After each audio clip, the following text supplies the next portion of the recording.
guys, for today's video nga ay i-prepare natin yung baon ni Ezzy. Lalagyan ko nga siya ng name yung kanyang baonan dahil para hindi daw mahirapan yung kanyang teacher mag-trace.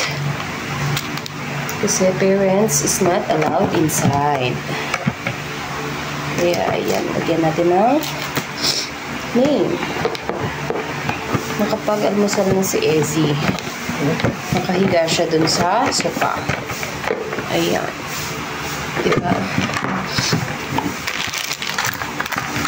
Nakunan ko siya ng cookies at eggnog.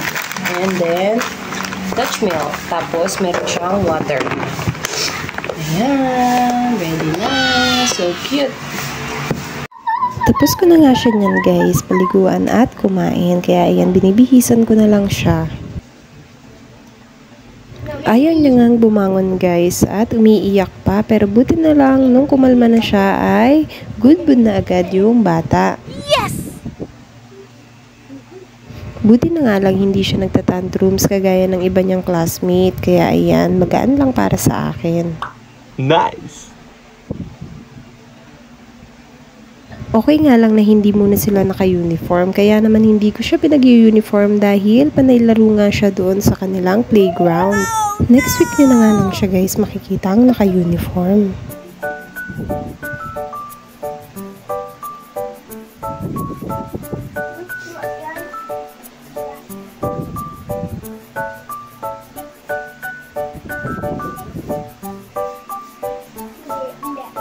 Kita-kita nga ang masaya siya dahil napapasayaw pa talaga ang bata. Ayan nga at tuwang-tuwa.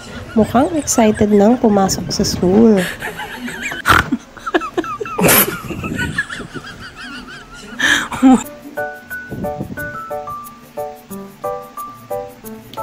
Ngayong araw nga ay ready na talaga yung aking bag, kaya malaki yung dadalhin kong bag dahil maraming pamalit na damit at pati powder nagdala na rin ako para pag pinagpawisan siya ay makakapagpalit agad siya.